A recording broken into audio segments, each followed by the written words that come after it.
In their eagerness, the brothers break cover too soon. The advantage of surprise is lost.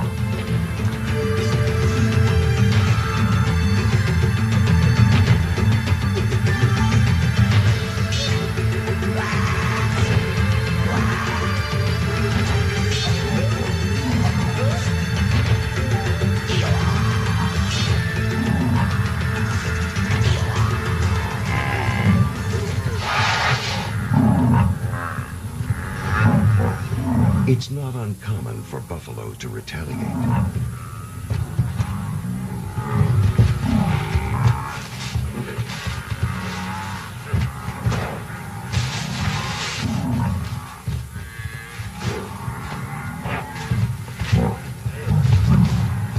They take to the trees. Besieged, they will remain there until the buffaloes lose interest. For now, they must contemplate their failure in safety.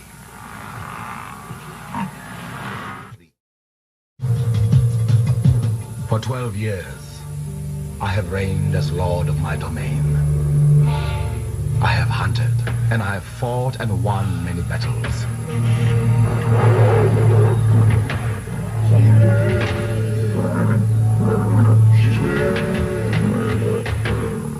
This land has nurtured me and my legacy.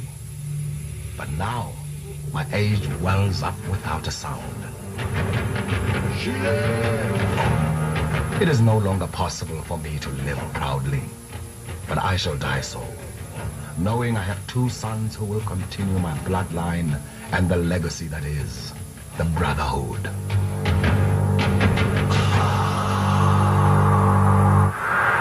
My family has lived in this region of Mpumalanga Province, South Africa, for generations.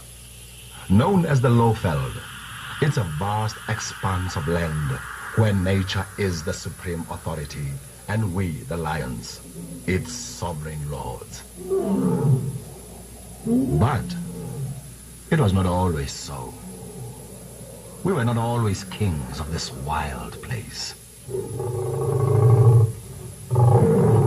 150 years ago, Europeans arrived in the area.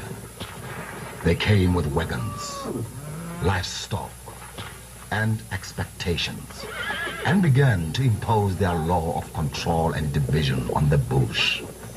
They built fences and roads, and ruled this land with a civilization of the bullet. Then, the Kruger National Park was proclaimed. More fences were erected. Migratory routes severed. Game populations dwindled. And cattle became the obvious alternative for us. We in turn were preyed upon by guns and greed.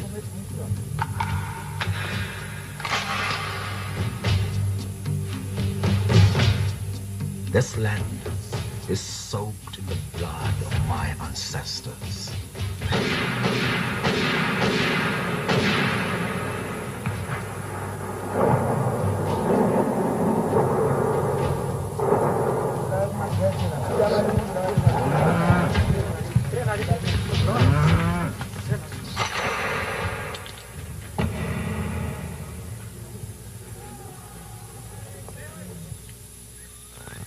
It took 80 years for the slaughter to end, before a new dawn brought men a vision.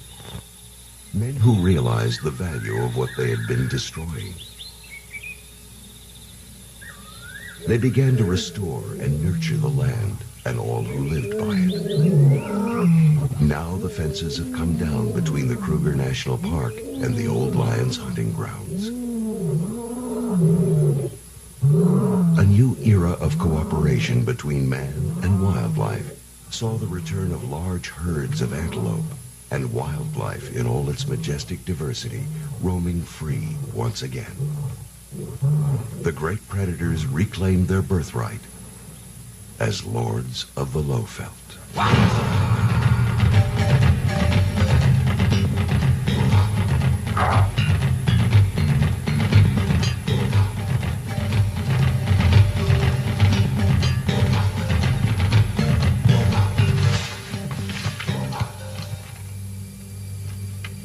Londolozi Game Reserve has led the way in changing human attitudes towards wildlife.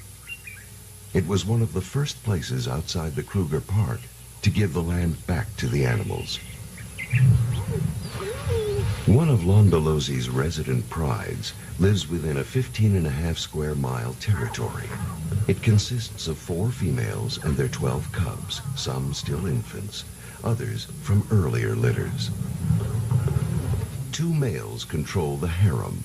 Collectively, they're known as the Sparta Pride, a tightly knit social unit that depends on keeping its territory intact and safe from rivals.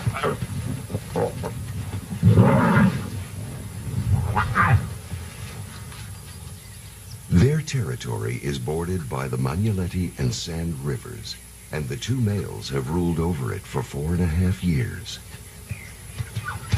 Trespassing in Sparta territory are 2 brothers, the legacy of the old male lion.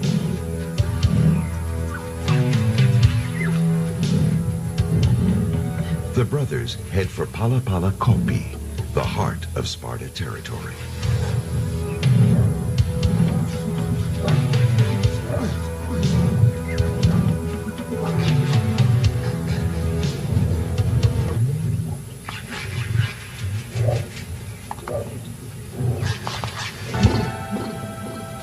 Driven by the biological desire to procreate, the brothers ascend the Kopi to survey the vicinity. If they are to continue their bloodline, they must stake their claim.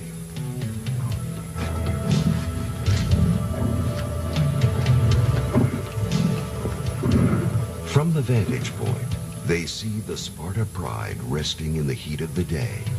They take stock of its size, noting the condition and age of the 2 pride males.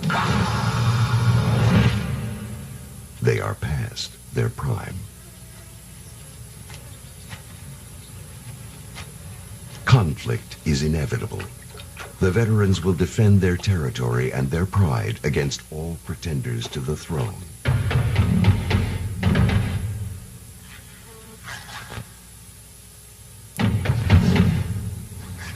Unaware of the approaching danger, the Sparta Pride is relaxed, sapped by the day's heat.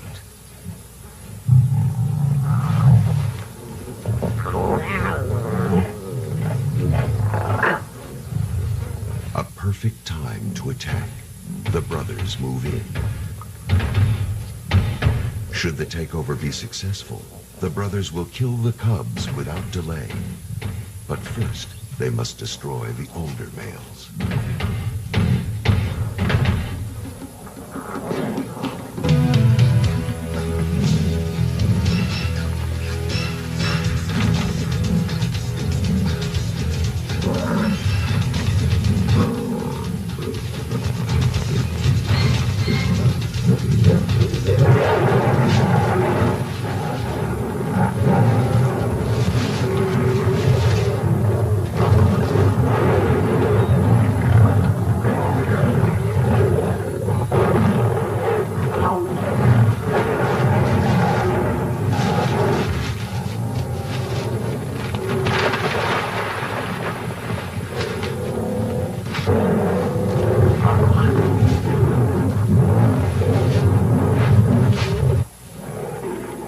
A 3-month-old cub has escaped the carnage. Separated from its mother, it is defenseless and will probably not last the night. Victorious coup d'etat accomplished. The king is dead. Long live the kings.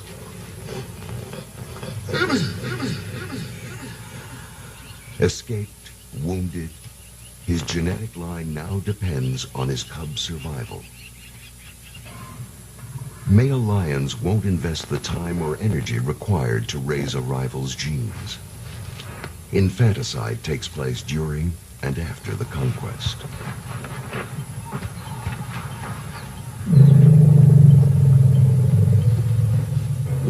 Natural selection impartially harvests all but the strong.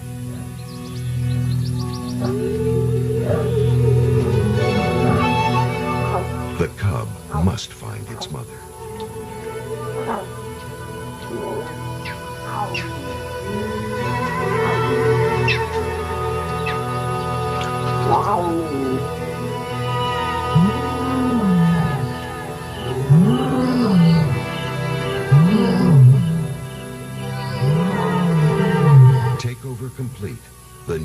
herds of Sparta broadcast their victory throughout the night.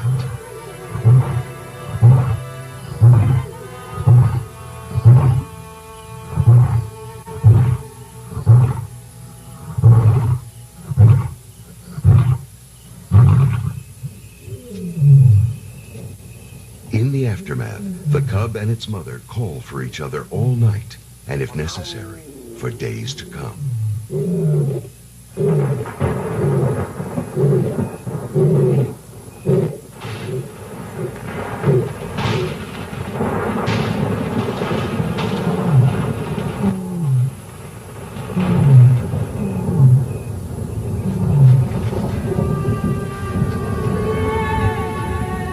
Bitten through the spine, the cub is mortally wounded. It is oblivious to the perils of the night which surround him.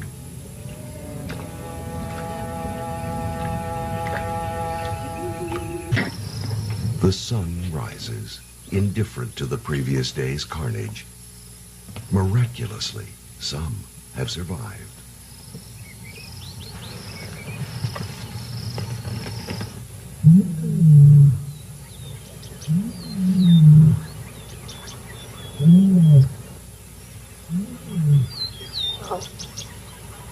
Once again reunited, the lioness knows there can be no going back. She will have to fend for them both.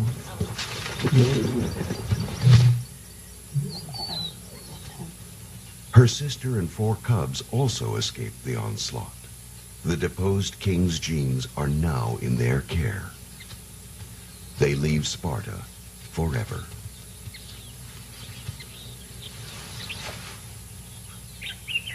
The brothers' objective is to firmly establish their right as landlords and survey their new territory.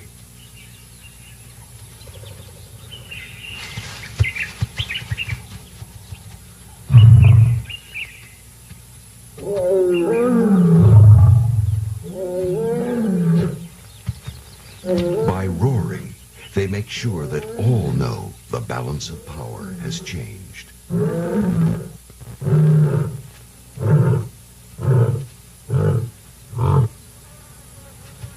Lions leave telltale scratch marks on prominent trees, an unmistakable defining of boundaries. At regular intervals for as long as their tenure holds, they scent mark with urine and feces. Patrolling their territory is an ongoing exercise. They constantly signal ownership and send clear messages that any dispute over their land claim will be met with force. The 2 remaining females are wary. It will be several days before they are satisfied with the new leadership.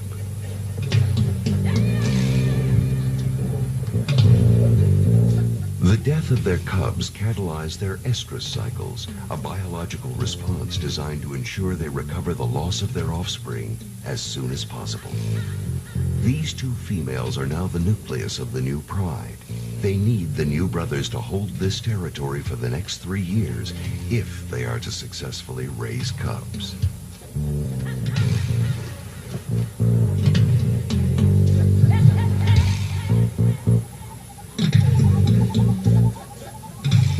Males test female receptivity by a process called flamen. He tests her urine, then curls his tongue back, placing it over the entrance of the organ of Jacobson. This organ informs him of the exact state of her estrus cycle.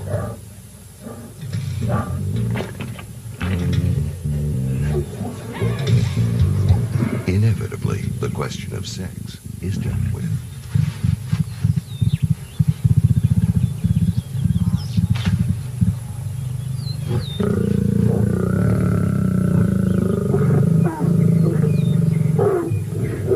For every litter sired, lions can mate 3,000 times, making them more sexually prolific than human beings.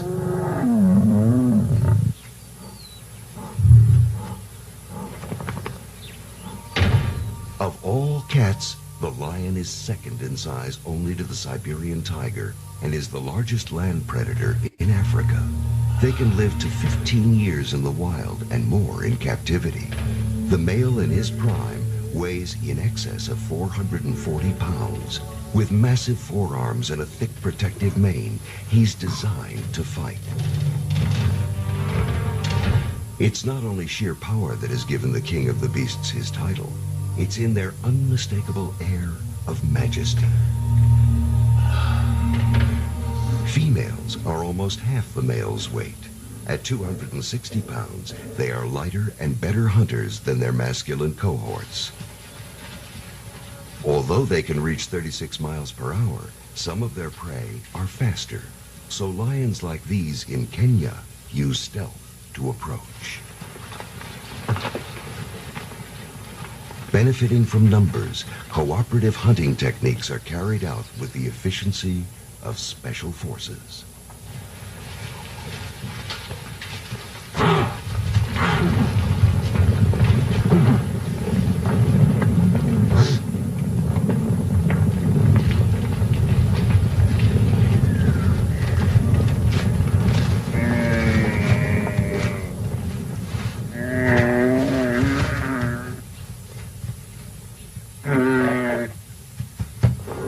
Wherever lions are in Africa, typically only 1 in 4 hunts end successfully.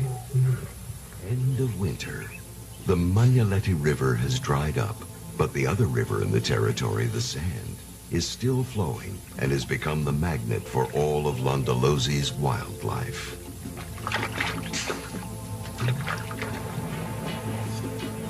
Congregating en masse, a diversity of creatures share the last water in the area.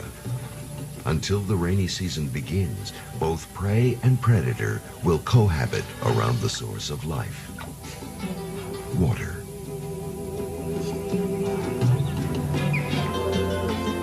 "110 days after conception, the lionesses have given birth to a second generation of the old lion's legacy.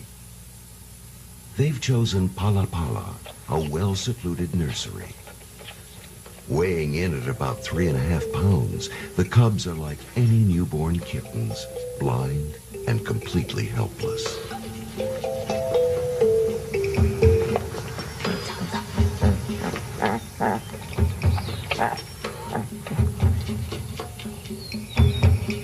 The male's role in their new family is the protector and sometimes co-provider. They will play no part in raising the litter.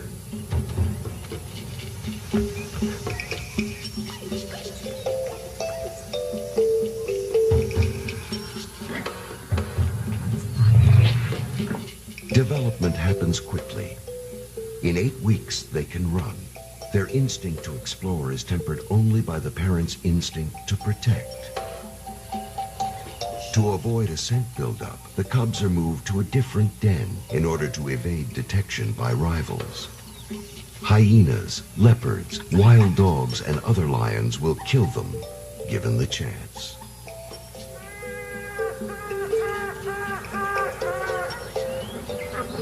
The females mated, conceived, and gave birth at the same time. Among their 7 newborn, 4 are males, grandsons of the old male. They are the youngest members of the legacy of the Brotherhood. Should they reach adulthood, the 4 brothers will become a formidable force. The females nurse communally. This enhances the cubs' security and their chances of survival. While one suckles both litters, the other is free to hunt.